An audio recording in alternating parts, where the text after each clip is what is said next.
Alright guys, welcome back. We're Channel Couch Co-op. Thank you for tuning in. Really appreciate the viewership. Like that you guys like chilling with us, and kind of figure we're gonna check out these videos for y'all. Today is Mario, the new game for the Switch, and the 3D All-Stars, excuse me, and I'll let Grim take over here. Alright. So today, as Shaf just mentioned, we're talking about Mario. Yet again, like all of our other games and things that we've talked about, pretty large significance when we were children and things of that sort. So like you said, the game that we're talking about today is Super Mario 3D All-Star, which actually came out today. It's a compilation of the three 3D Mario games. But we'll give you a little bit of background. I know most of you who are watching this are gamer fans who know a lot about Mario in general, but I'll just touch upon it. This year is actually the 35th anniversary of Super Mario Brothers. The first original one came out in 1985, oddly enough, the year of my birth. So it's been around as long as I've been alive.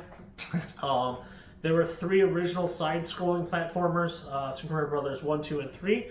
Number 2 actually had two different versions, one of which was... number 2 was different in America and Japan. The American version was actually a reskinned Doki Doki Run, and the original was the Japanese, which is very similar to Super Mario Brothers, but it was considerably more difficult, which there's a copy, and that was on the Nintendo Disk System. What is it called? Famicom Disk.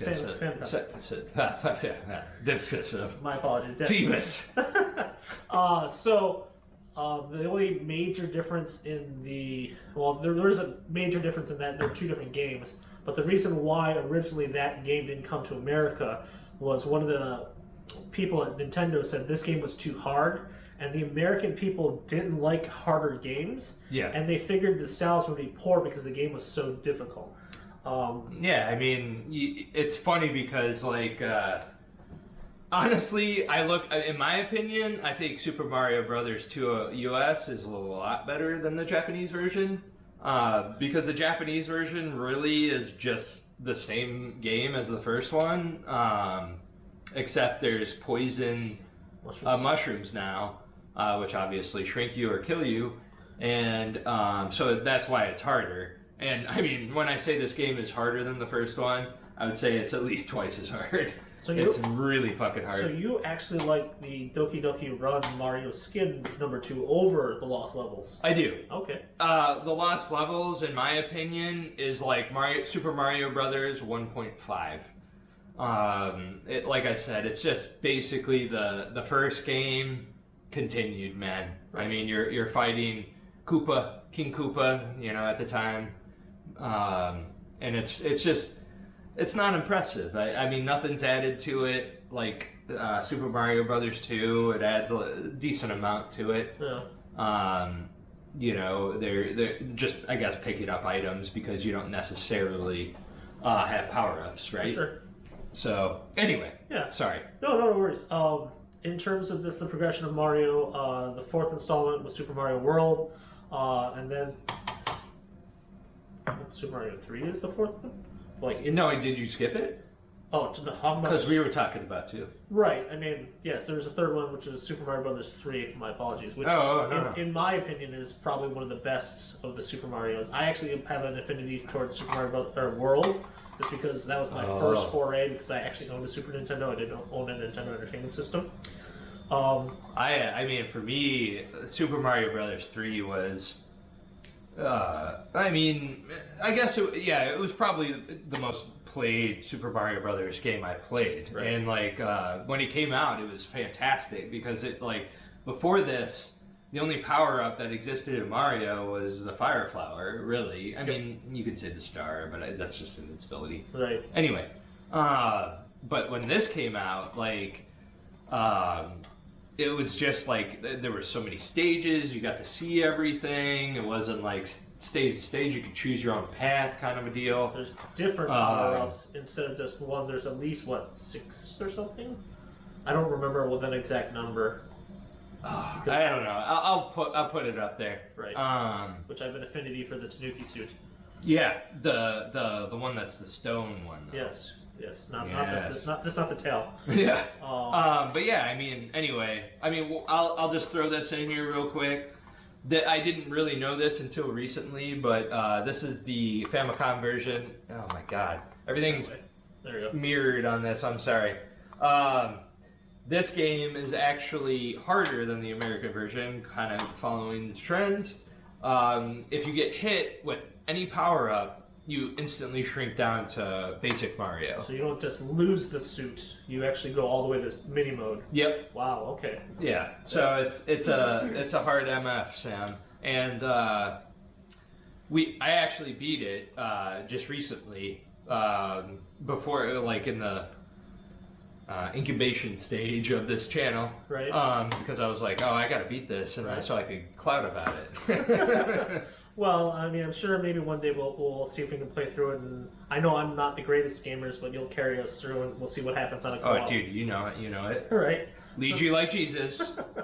Bloody Christ, if you will. Yeah.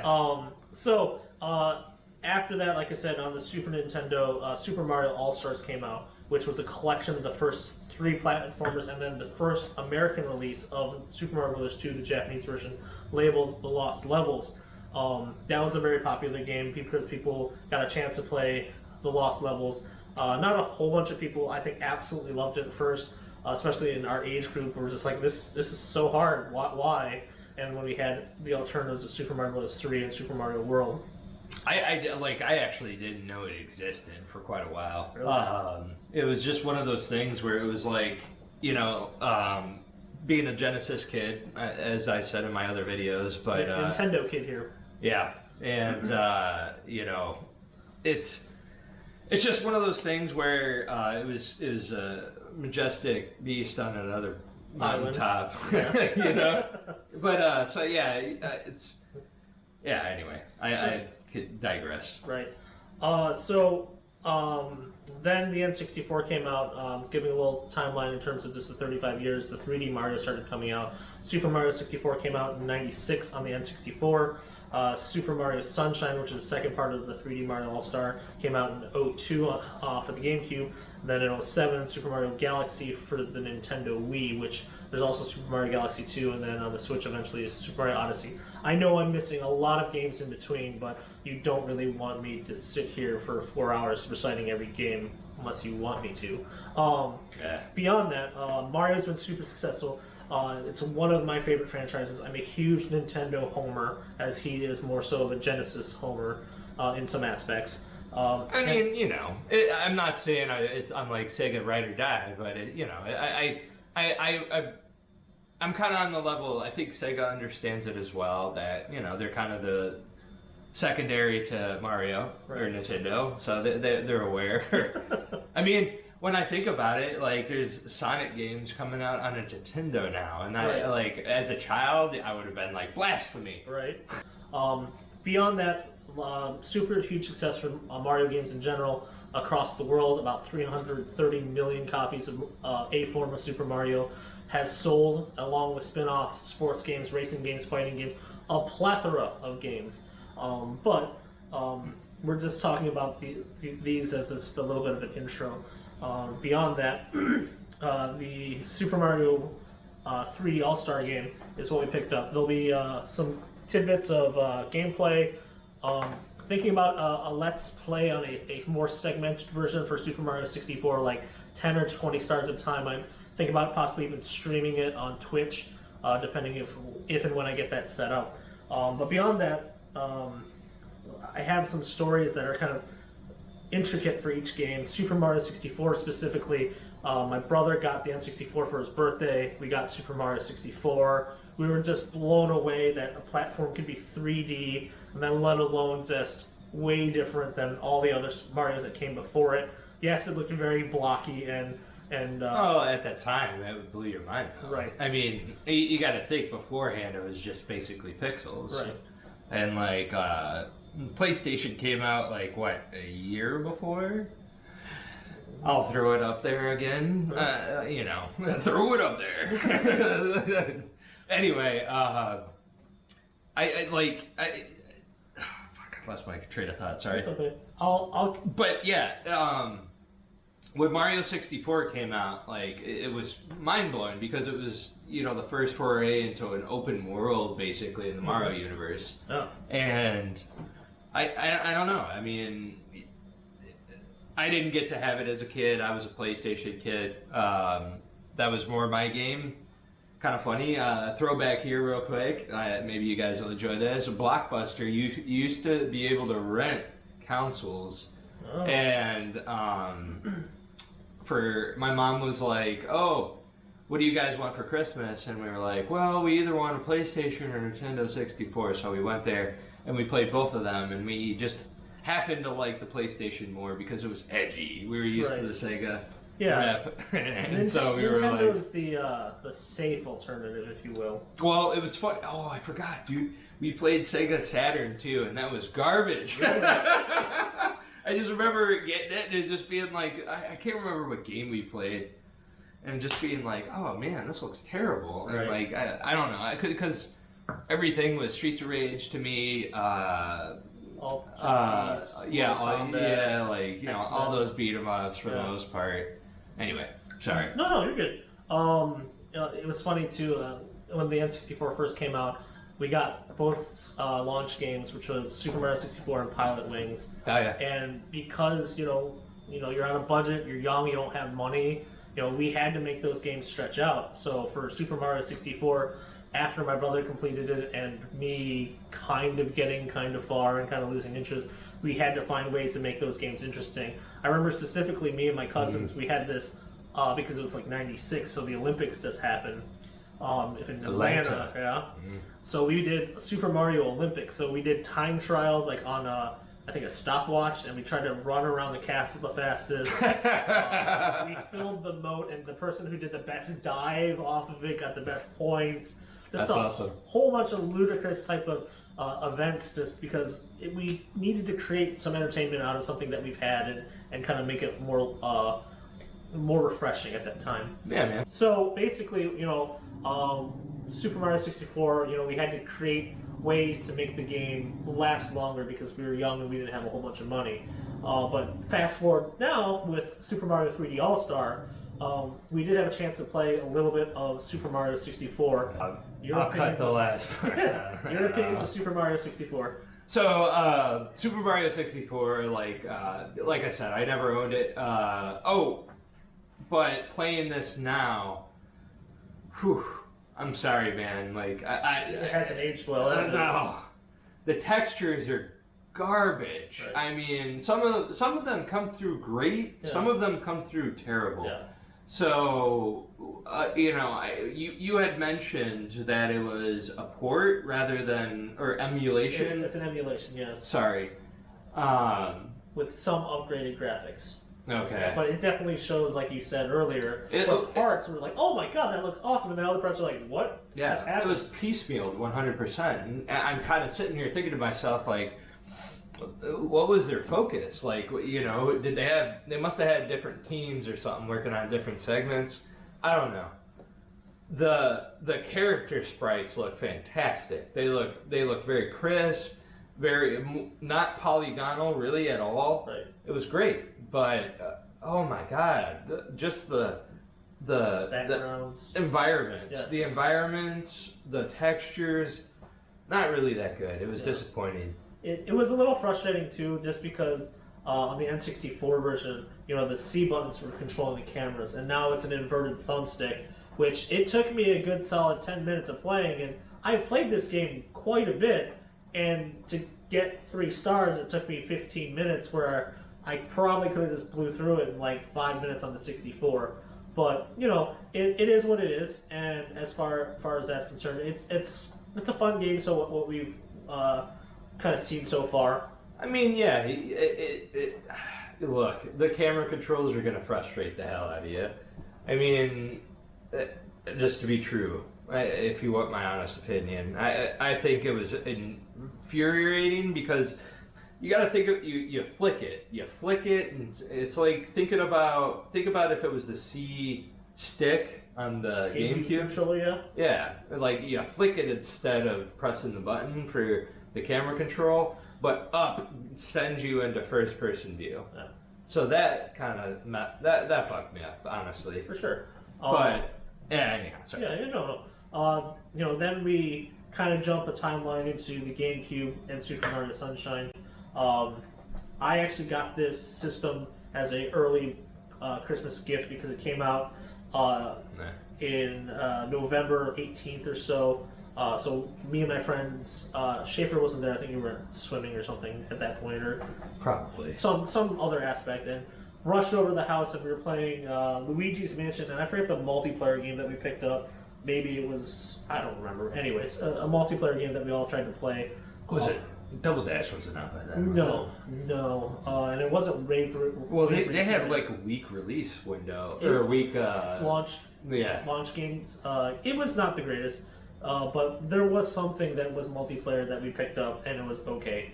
But with the GameCube Super Mario Sunshine, it definitely looks so much better. The music is iconic, but the thing is the camera, which is oddly enough what we're talking about again, was a hindrance for this particular game. Since Matt didn't have the GameCube, I kind of let him take the reins as we fast forward to the All-Star version. Like I said, the game was fun, but I'll let you kind of touch upon what you thought of Super Mario 3D All-Star version of Sunshine. I mean, like Rib said, I didn't play this at all, period. I mean, I've seen video clips, of course, of this game and stuff like that, but honestly, it's never really interested me. And just because I was kind of like Mario with the squirt gun, like, what? So... You don't want a super soaker attached to your back? Well, yeah. Yeah, I'm sorry, I just thought of something terrible. Anyway,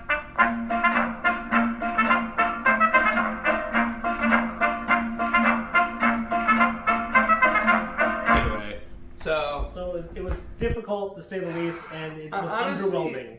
No, I just didn't like the story, man. Yeah. It didn't grab me. Like it was. I felt honestly, it kind of gave me the vibe of a Luigi's Mansion story, right? Where it was kind of like it's not necessarily in the universe of Mario, right? And so I don't know. It didn't feel like a Mario game to me. It just kind of felt like what was it, Mario and Rabbids or whatever it was, the recent release on the Switch, yeah. Yeah, because. I mean, yeah, I don't know.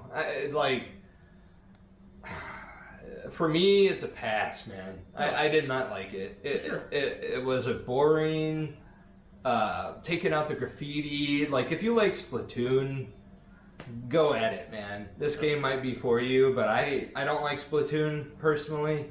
Well, I think, honestly, this is a good spot to share your opinions on Sunshine. Do you kind of agree with Shapes is saying, where it was kind of a hard transition from long-time platformers and then having a nice smoothed out 3D Mario, but a different world, different adventure that was just almost foreign. Actually, it is foreign because you're on vacation, to what the Mushroom Kingdom was. Good point. So, well, or am I just a fuckhead asshole that doesn't like change? I mean, change is constant, as we learned from Ninja Turtles. Yeah. Beyond that, we jump forward in time to 2007, and the Nintendo Wii has exploded. I can make a reference to your topic banner on Sunshine, but I'll skip that one. I'll save it for later. So 2007, Super Mario Galaxy comes out. Basically, it is the Mario version for this particular console. The Wii was selling crazily in terms of the relative ease for people who weren't gamers to play with the motion controls.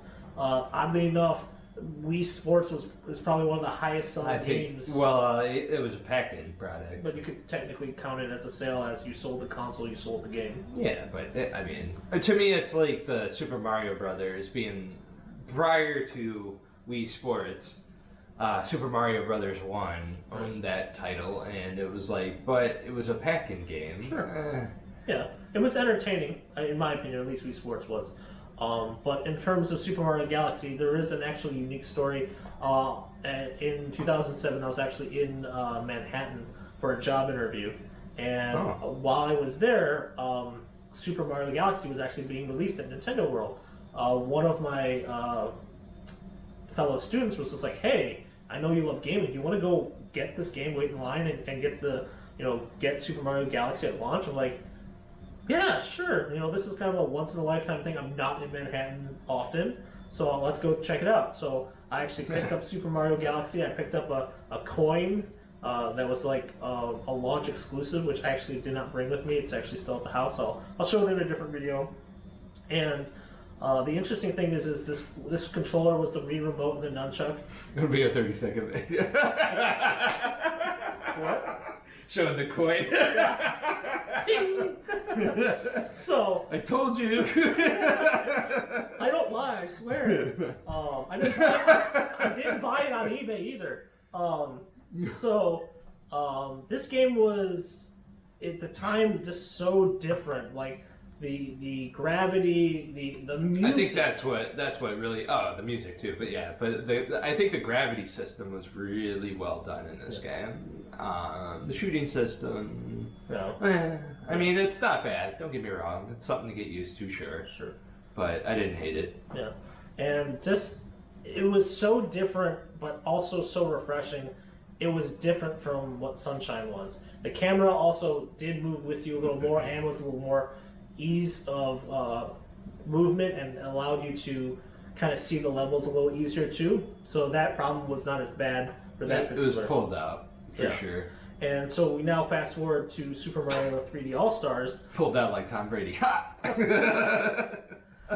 Fumble. Anyways, in terms of that, this game it's not much different. It looks really pretty in terms of high def. Shapes has actually recently played it within the last couple of years, but you know we didn't need to play too much of this just because that we're very familiar with it. There's a lot of memories correlated, but go ahead and share some opinions on what you saw in terms of gameplay. I mean, Galaxy, I thought looked great. It's by far the best polished game of the bunch. I mean, of course, though, it's newer, so of course it has a better transition. Crap. Anyway, the only thing I would say about it, actually no, I didn't play the controls, but it seemed like Grim kind of had some wonkiness in getting used to the Pro Controller. It seems like the best way to play Super Mario Galaxy on the Switch is to use the Joy-Cons separated. Mm-hmm. Because of the nunchuck Wii remote interaction. Exactly. And actually, that was one of the selling points where it actually says Joy-Con enabled, blah blah blah, some random stuff. Yeah. But I mean, you seem like you didn't have a problem with the control, even with the Pro Controller, like shooting the stars and hitting things. It seemed all right. Just a shout out to Rosalina before I finish this, and that's it. Yeah. So beyond that, it's you know, our impressions is it's a great trip down memory lane. It's nicely put together. I mean, it's basically kind of a reskin, but it's also a limited edition, so a lot of people went out and bought it. I know of some people actually having difficulty trying to find this game already. You know, it's a nice little thing. Bullshit. It's Nintendo. It's a nice game, and it'll provide some hours of entertainment. I think that's what we have, and it's a nice game. Look, I'm gonna say this. Like, I'm not gonna recommend it for everybody. I'm gonna say, not like Tony Hawk. Even if you played the old ones, like for me, I played the old ones, the 64 and stuff like that. I don't know if it's worth it. If you have the original games, I would say don't bother. Personally, the level of polish isn't that great, and I kind of think the Super Mario Galaxy controls belong on a Wii a little bit. And honestly, just fucking throw Sunshine into the dumpster. Like, that was garbage. Right. So, you know, some minor different opinions only just because I'm more of a large Nintendo fan, and I'll probably buy up most of everything that they generate. Beyond that, I mean, I do too. Yeah, as you can see, and what we're it's a mix in of both of our collections. What we're going to go into is basically our collectibles. I think this is something that we're going to try to do with most games that we do, just because we are fans, and we're not just people who just buy games and talk about it and play things. We actually have a history. These stories are legitimate, and the things that we collect are legitimate too. So we'll go into a couple pieces real quick, and then we'll wrap up. the video. An interesting note is the actual cartridge for the 3D All-Stars. If you can see right there, the E for everyone is just as big as the icon itself. And I don't look at the cartridges too often, but that instantly caught my eye. I was just like, are you selling Mario or selling the rating system? Because that was very unique in my opinion. But that was a government or something like that issue where it was, or a policy of some kind. Beyond that, I personally have the 25th anniversary, which was the redo of Super Mario All Stars that was released on the Wii. So basically, it was those 4 games that I mentioned earlier: Super Mario Bros. 1, 2, 3, and then the Lost Levels. Yeah. So something that I have. I always wanted to get this. Actually, I just never did. Yeah. It was weird because I saw an interesting tidbit where this version was, I think, $40 or $50, and it came with a book and this specialty box. Oh, dude, it had the soundtrack? Mm-hmm. And then Shut the front door.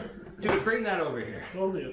The interesting is they re-released it with just the game for like $30, and people were like, why spend the extra $10, $15 on this? It was a limited run time. I would spend it. I mean, I look at me. It depends on what kind of a collector you are and what kind of a enthusiast you are. If you're sheerly on a fixed budget, you're going to buy the cheaper game. You're not going to care about the soundtrack. You're not going to care about the game. If you're a person who appreciates the history that is video games, you're going to spend a little extra cachet, as you can see with our Streets of Rage 4 Collector's Edition, this, and other things. But Chase, go ahead and show some of the stuff that's yours and some of the stuff that's mine. Well, I mean, mine's more generic than Grim over here, but worthwhile stuff, I suppose. I think you can still buy this stuff on Amazon. Little advertising, I guess. I don't know. And then this is probably my pride and joy again. I'm gonna pull it up closer, so go ahead and talk about it. I Am 8-Bit. They had an art show. Oh, this one's got to be a long time ago. I would say at least 5 years ago. But this says 2013 in the corner. Oh. I guess it was after Yeah. SDCC. Yeah. You're right. So. Anyway. Yeah, so this one's called Parabox, and it's by Wes. I can't remember his last name. I'll throw it in there. And I'm sorry I didn't include it on the Turtles one. But yeah, anyway, as you can tell, it's kind of a play on a paradox painting, if you ever seen it. So, yeah, I guess that's all I got to say about it. It's definitely a lovely piece. I actually have my own copy of that particular piece. Dee does. And then the other thing that we're going to show you real quick is this little miniature figurine. It was actually a prize for the Nintendo Players Club. I don't think that's the correct name. Correct me if you want to in the comments. Basically, for each game that you purchased, you got points and you could exchange it for something. So you got basically I think it is the Players Club. This question block, and it actually had this figurine, and it's really nicely done and put together. Has a beautiful sculpt of the Mario gang. Actually has a Goomba. Painted well. And painted well too, so it's a great, nice little collectible. But Super Mario Brothers, just like probably the mass majority of video gamers, has a big role in people's lives. So, like we said, we enjoyed putting this together for you. Thank you so much for watching. Like, subscribe. I will most likely attempt to do a Twitch playthrough of Super Mario 64 if you're interested. Yeah. And you don't want to see it, and you want me to literally watch me throw the game into the trash. I was going to say, you want to see this kid get frustrated as hell? Yeah. Because I'm going to eventually come out with a video, people. We're going to do gameplay with talking heads, and I'll do it of each game. We recorded about 30 minutes apiece, but we wanted to do this review video before we brought those out. Those are kind of supplemental or bonus, if you will. Yeah. But yeah, thanks for watching, guys, and I'll catch you next time. We will catch you next time. Peace.